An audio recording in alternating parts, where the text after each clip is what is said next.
Hey everybody, welcome back to Shoot and Show. If you have not been breathing this past week, much less reading the news, it's everywhere. It doesn't even matter.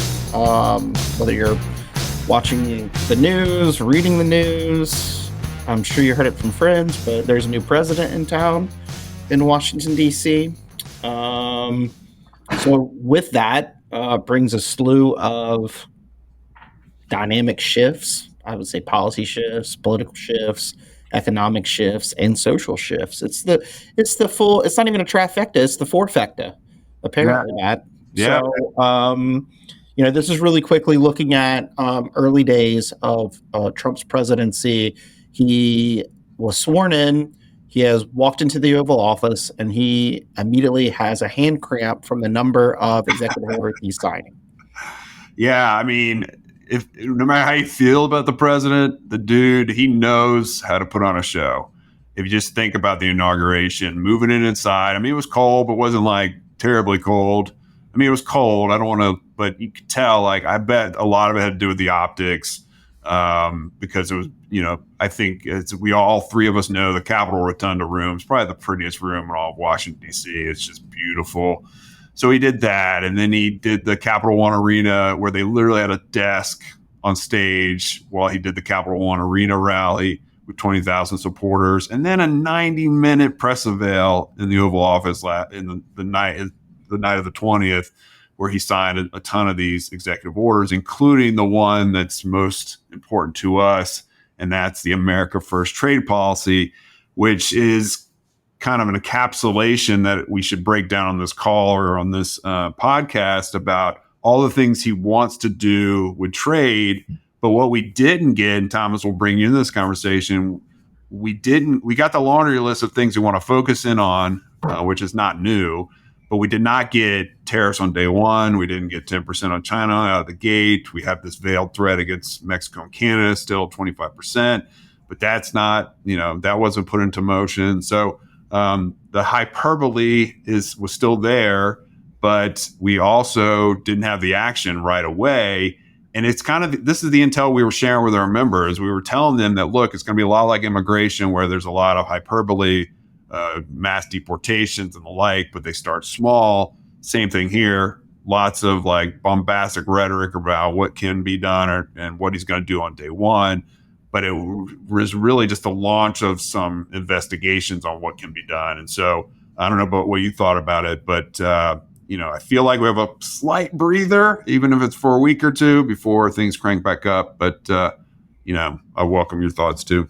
Yeah. Well, first off, it's day one. Things can change what we're looking at.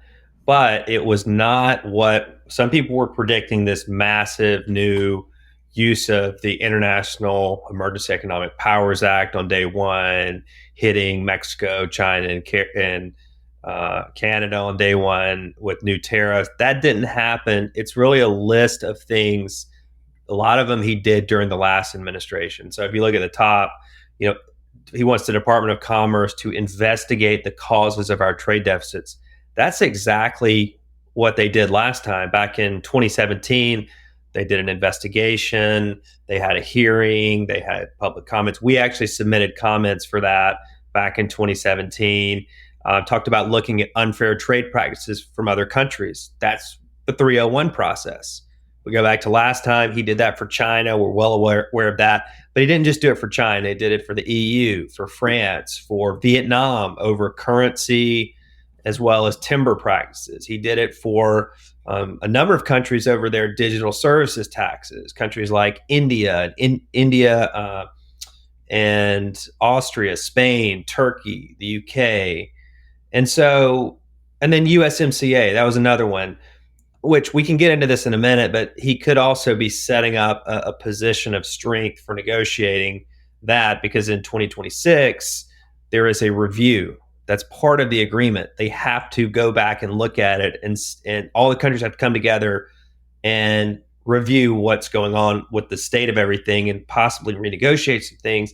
And there's actually a sunset of the agreement 16 years after the agreement went into effect. It expires unless the countries decide to continue it for another 16 years. So they're not I mean, there are not too many novel things in this day one list of trade actions. I mean, the other thing, de minimis, that's another one we've been saying that is going to be an interest for the new administration, but it also is for the Biden administration. They currently have, a process where they are considering changes to de minimis, which is small shipments coming into the U.S. There's a concern about counterfeits and fentanyl, forced labor products coming in using this, what some call a loophole that allows certain shipments to come in duty free if they're under a certain amount. So anyway, no surprise, not too many surprises here, and a lot of what we saw the past Trump administration. Yeah, I feel like a lot of the early executive orders were just red meat for his support base. So he focused a lot on societal issues, transgender issues. He focused on energy issues. I think most of what he was doing was rescinding Biden's executive orders, and will continue to do that, freezing regulations, etc., reviewing different things. So I think there's so much stuff, and I think we're so focused on trade, we were probably a little surprised, but at the same time, if you take a step back, it probably makes a lot of sense for him going in there doing the red meat stuff right away, right? Immigration stuff, energy stuff, societal, debates or kind of cultural war type things that are going on, that his supporters want him to fight on.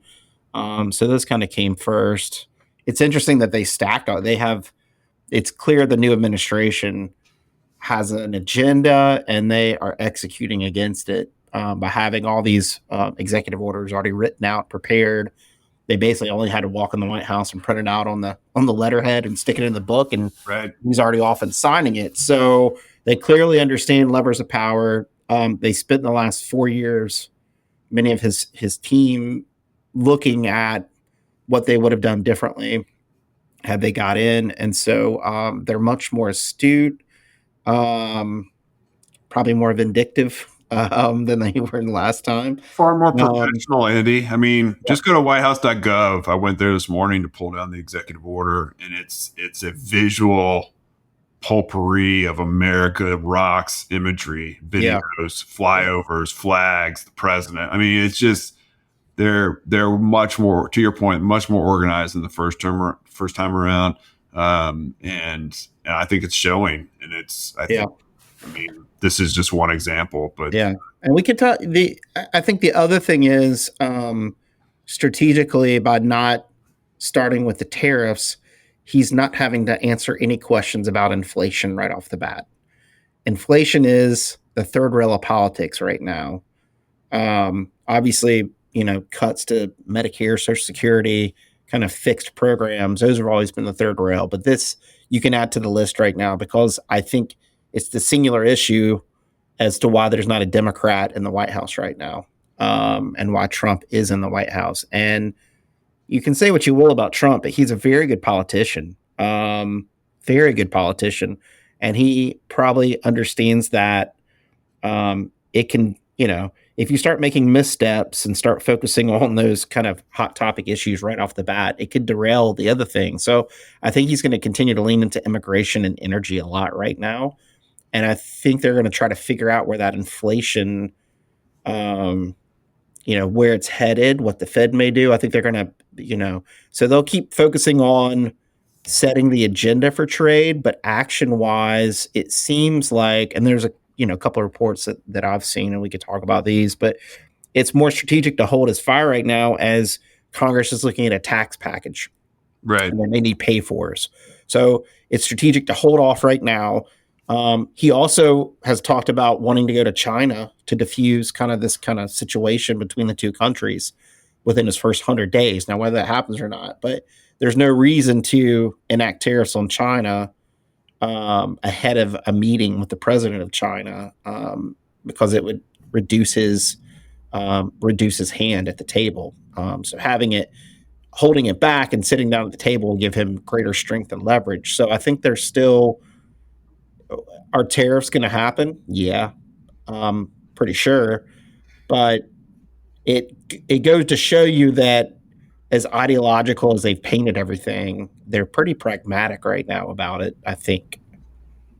Yeah, and it was interesting too. At the inauguration, you also had the VP, the Vice President of China, attended, as well as the CEO of TikTok. They were in the rotunda. A lot of people didn't get in.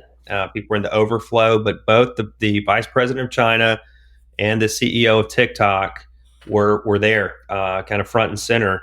And so, he does want to. He invited foreign leaders to this one. It was a first for the U.S. to have foreign leaders that were attending, and so, and that's why they were there. That's why the Vice President of China was there. But I do think there's a slightly different posture, at least on day one, and he's going to go in with some leverage heading into these meetings, but also being strategic. If you use the existing tools, you can hear from companies. You have a process. He can go as big as he wants on tariffs. I mean, I think there are, you're right. There are going to be tariffs, but it's just about how is he going to go about doing this with the inflation issue hanging out there. There is always the factor that, he could put something out on Truth Social where he decides to kind of change course, and he's going to do this and this action, and then the administration has to figure out exactly what that looks like. We saw that with the External Revenue Service. He said, we're going to start this on day one. That's what we're going to do to collect revenue from foreign sources. And now the administration has gone back using that and said, well, what that means is we're going to study the feasibility of doing that. So it's a possibility still that he could come out with some bolder action soon. But I think at least out of the gate, it's a slower, deliberative process where companies get to weigh in, and you get to, and maybe it even maximizes leverage doing it that way too, because the process, as he's trying to negotiate deals, he's hearing all the concern from industries. There'll be hearings, there'll be a comment process, a chance for a lot of people to weigh in and express concern about tariffs. I think another thing that is a challenge for this is that those who would be entrusted or directed to accomplish it haven't been confirmed as of the taping of this conversation. It's the 21st of January. So if you look through the proclamation, and we'll put a link into the notes of this episode, you can see that a lot of it's the U.S. Trade Representative. Jameson Greer has not been confirmed as of yet. Or the Treasury Secretary, Scott Bessent, has not been confirmed yet. I mean, I think it's a matter of time. They will be confirmed. But the thought of launching with duties on day one without your key econ team actually officially in the job was going to be a challenge. And I think for Trump, it's all about the framing of the narrative, right? His supporters and the broader public sees this they hear the announcement of the External Revenue Service. Its birth date, literally on Truth Social, its birthday will be January 20th, 2025. When by birth date, he actually technically means the executive order directing them to study the feasibility. So the details are not nearly as declarative and bombastic as the announcement and the framing of the issue. But that's what Trump has always done his entire career, right? And so we shouldn't be surprised by it. And I think it's just another sign that there should be some opportunity for us to engage with the agencies on this. And I think there will be kind of differing factions within the president's own cabinet about how big and how broad to go and what is feasible. And even in the declaration or in the executive action, he directs USTR to study how well the China Phase 1 agreement is going. And I assume if that's done by April 1st or whatever the timetable is, as he wants to head to Beijing to meet with President Xi, to Andy's point, that the president will have some leverage in his pocket, whether it's a review of the agreement. China hasn't met its obligations, and so therefore I'm threatening 25% tariffs on all things before he heads into Beijing to see how he can negotiate down from that. So it's the table's now been set. I think we understand which laws are going to utilize to do this. I don't think it's going to be as creative as maybe the campaign rhetoric led us to believe. It will be the Emergency Economic Powers Act. It will be 301. How they'll establish the External Revenue Service, I don't know. That will take law as far as I know. I think the feasibility study will come out and say that. But there will be a lot of opportunities to weigh in, to your point, Thomas, between now and the springtime for sure. I mean, IEPA, the the International Emergency Economic Powers Act. I mean, that's still a possibility. There were a lot of press reports heading into this with universal tariffs, where they were talking about all the different proposals. Where, okay, proposal one, we're going to gradually increase the tariffs. We're going to introduce across the board tariffs and then slowly ratchet them up every month. Another one is we're going to hit certain goods, certain sectors, not everything. There'll be universal tariffs on those products, but it won't be every single product that comes into the U.S. And there's other ideas to do. President Nixon did this back in the 70s, where he did it for a few months, across the board tariffs of 10%, and then took them away. So these ideas are still out there. Trump's comment was, "We're not ready yet to do that," basically. And so, with inflation hanging out there, I think just at least the day one approach, as we've been saying, the signal is, all right, we're going to go traditional with what we did last time, still have a lot of power to implement tariffs that way. But these other ideas are still out there. And he did do that last time back in 2019, where he said he was going to declare, he declared a state of emergency over immigration involving Mexico, and said he was going to put tariffs in place that would increase every single month until Mexico fixed the problem. He gave companies about 10 days before the tariffs would hit. And then Mexico worked out a deal with the Trump administration. This is back in, I believe, 2019. And so that possibility is still out there too. I mean, there's still, once they're going to get their team in place, they're going to do these investigations, do these reviews, and then consider the possibility of broader tariffs. Doesn't mean they'll do them, but I mean, I don't think this threat has gone away, but it does signal a more strategic approach, rather than coming out on day one and saying, all right, we're going to do across the board tariffs, and then you wreck the economy on the first day of the presidency. Well, Andy, I'm glad Thomas said that, because it kind of came to mind, Andy. I want to see what your thoughts are. Can you imagine if he had announced yesterday 10% tariff on China or 25% tariff, and the stock market was down 600 points his first day, full day in office? He would not have liked those optics at all. And I think that was probably also part of it. Like, I'm gonna get a bump out of this. America's back, baby. We're gonna unleash the economy. I'm gonna get a stock market bounce, and I don't want to get away with that. In any form or fashion, trying to use tariffs along the way. Yeah, I think it's hard to know the man's mind, but I think part of the calculus on the tariffs will be the passing of the tax cuts. So I think that's very imperative, because there's this whole rhetoric with among different people in his administration that, well, if you can lower the taxes and if we increase tariffs, then there's a balance, right? So that's kind of the rational, again, dealing with a person who puts out irrational things on social media. Hard to know, but a rational person would sit here and say, okay, well, if we can lower the tax cuts, then that is allowing more money in people and corporations' pockets. So if we do increase the tariffs, then there is some balance there,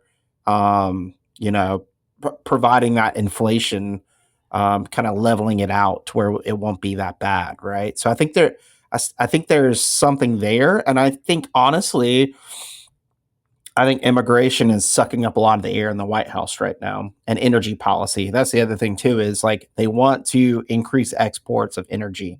They have a huge opportunity with Europe right now, as kind of gas pipelines and natural gas into Germany from Russia are getting closed off through Ukraine.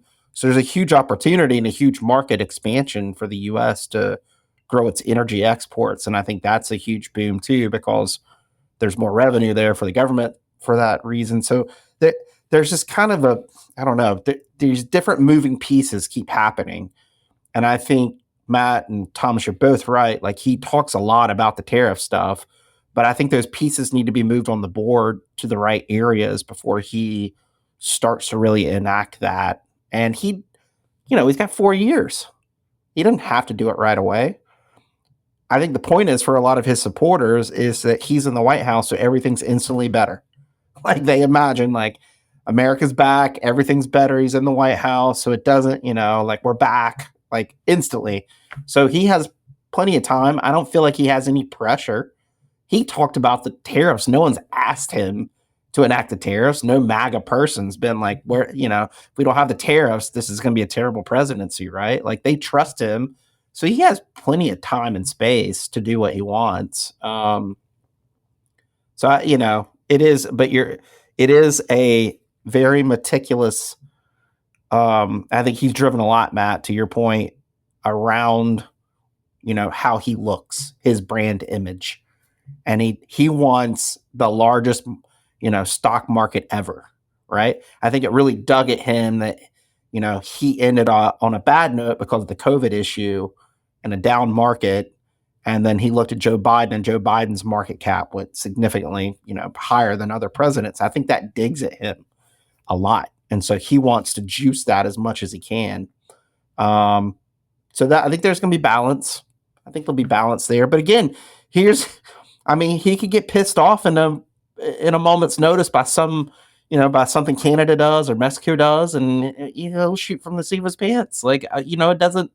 So that's the thing is like, how reactionary is he going to be, and how petulant will his response be is a question mark. So as much as rational strategy as you want to look at in the moving pieces, the irrationality part is just, it's, you never know. So that's what makes this job so hard, is to read the tea leaves, because you start reading the tea leaves and the next thing you know, he throws the tea out. So it's like, he throws ketchup against the wall in the mess hall, right? So whatever it is, from the first administration being mad. So we'll see what happens. I don't know, but I agree. Like it is a lot. I will say this from a political standpoint. I remember when there was a BRAC commission that was established, and Kay Hagan was a U.S. Senator from North Carolina, and she got on the commission because she wanted to protect North Carolina's bases. So BRAC is a realignment of military bases across the country. It happens every so often to optimize force readiness and things like that. And so North Carolina has an outsized number of military bases across all the branches. Her reason for getting on there was to protect the bases were never going away. So in politics, sometimes the best thing is to create a problem that doesn't exist, to solve a problem, to make yourself look good. And I think Trump does a lot of this, where he is creating problems that don't necessarily really exist in order to solve them by not solving them at all and just talking about them, right? So an example of that is like when he was telling Mexico he's going to put a 25% tariff on. He has a call with the president of Mexico, and he puts out a tweet afterwards basically saying she stopped all the caravans from going through Mexico. And the Mexican president's like, we never even talked about that. There are no caravans. I don't know what he's talking about. But if you're reading Twitter or whatever, or Truth Social, and you don't fact check that, which I would say 90% of Americans don't, follow up and do anything. They just take it as face value. Then yeah, you've created a problem you solved. Genius, right? Like, and that's kind of what Trump's been doing. But again, we can churn round and round and round, but as best as we can look at the rational, we have to prepare for the irrational of completely throwing the tea out the window. So agreed. Tough. I do think one thing that'll be interesting to see, though, is we talk so much about China, but what are the other countries where there could be potential action? With these investigations and these examinations, they're obviously looking at trade deficits. They are looking at unfair trade practices. Everything's been so heavily focused on China. Obviously, President Trump is getting ready to go meet with President Xi from China and talk about working out some issues. They're going to be reviewing the phase 1 trade agreement and other issues with China. We're going to be reviewing the most favored nation status, but they're not just looking at China. There are other countries that they're looking at. And the other thing that jumps out is the U.S. Trade Representative shall identify countries with which the U.S. can negotiate agreements on a bilateral or sector-specific basis to obtain export market access for American workers, farmers, ranchers, and other businesses. And so we didn't see that over the past 4 years. We did No, not see a non-existent. single market access agreement with any country in the world. Will we see that here? Are there some opportunities like we saw with Mexico and Canada? Could the president, the new team, go out and negotiate other agreements that could potentially benefit footwear? We'll see. Yeah, that's a great point. It's a good call out because that was not existent in the Biden years, and you could see them cranking something back up with the UK, right, or some Totally. of these developed countries where the trade deficit is not nearly as challenging in their minds as it is with like Vietnam or Indonesia, where we are producing shoes. I was on early this morning with the senior sourcing exec based in Asia talking about what countries are on the list of potential targets, and it's hard to take countries off right now if they're doing this comprehensive review. So a good place to start is to look at what our trade deficits are as a country, and Vietnam's in the top 5. So there's got to be concern there. And so we'll be tracking that very closely as an organization for sure. Yeah, if I was going to make a prediction, I would say that Trump will appoint Harry as ambassador from the U.S. on trade to go back to his home country, negotiate with his brother. Imagine the coverage that Trump would get if he got a UK agreement, a historic agreement that And then way. the brothers reconciled at the same time. And then Oasis plays because those brothers are reconciled. I mean, it's all, anger. the stars are aligned, my friends. Yep. I mean, talk about a wonder wall.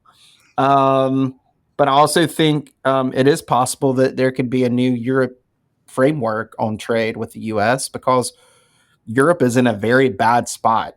Not cyclically, but like structurally, their economy is in a very bad spot. And at the core of that could be energy related, but there's a huge opportunity for the U.S. to negotiate from a very strong position that could have some kind of new agreement. And I'm not saying it's going to be fully free trade, but I think there's improved trade relations that we can look at with certain Western countries, and could be, Asian countries as well. Just depends with ASEAN and things like that. But we'll see. We'll see what happens. But there are opportunities.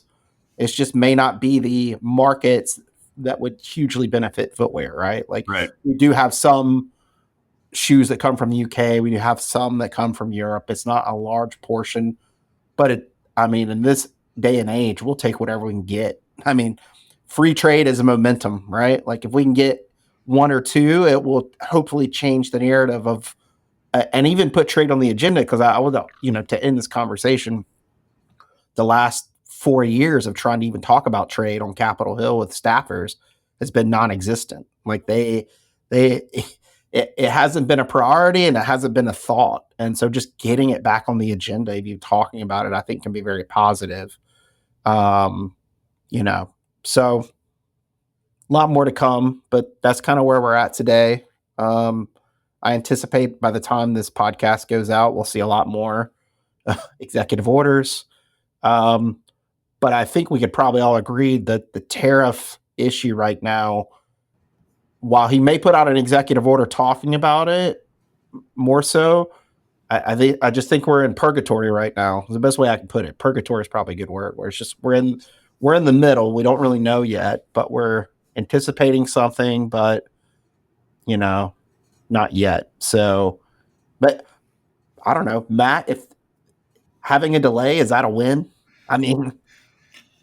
It definitely buys us some time, and I think it again allows us to further ascertain what the impact will be. And if companies are going to try and diversify some, it gives them a little bit of extra time. But is it a win? It's hard to know. You don't know until the end of 4 years. That's to be honest with you. If we get to the end of 4 years and it's been a 10% addition to Chinese goods and that's it. Yeah, that's a huge win. Maybe I should say positive. It's a positive. Day one, we weren't on the target list. Day one. So for sure. For sure. And it's all, shameless plug, but if you're not an FDRA member, well, what are you waiting for, right? And if you are, you're getting this intel in real time constantly from us as a team. So come to the member calls. There are more people on them than ever before. Make sure you're on our email list. Reach out to us directly if you need help and support. Sign up with us for a specific senior leadership briefing that's private to you and your company and your sourcing profile. I've probably done 24 of those since election day. So we're here for our members. We're here for the industry. And again, if you're not a member, you'll never join if you don't join now. So think about it. Go to our website and check it out. There's a lot of great support that we provide. Yeah. Awesome. Again, folks, shoeandshow.com is our website, full catalog. Make sure you stay close to Matt's point about what's happening in real time. I'm sure we'll do another podcast soon, doing a deep dive, but hopefully what we try to provide here is things that you're not going to get on cable news. It's the real inside look of us having spent years and years in different government positions and working on these issues to try to help shed some light. And it is, as tough as it is to work on these things, it's always very interesting because there's a lot of innovation around policy happening right now as they come in and try to reframe and redo things. So it's something to stay close to. Stay buckled up. Don't unbuckle your seatbelt. Not yet. We're still going full steam ahead. So stay close, and until next time, Shoe-In is out. Shoe-In has been brought to you by the FDRA, the Footwear Industries Association focused on retail, trade, politics, and fashion, helping create and enhance conversations on all things footwear. For information about FDRA, visit fdra.org.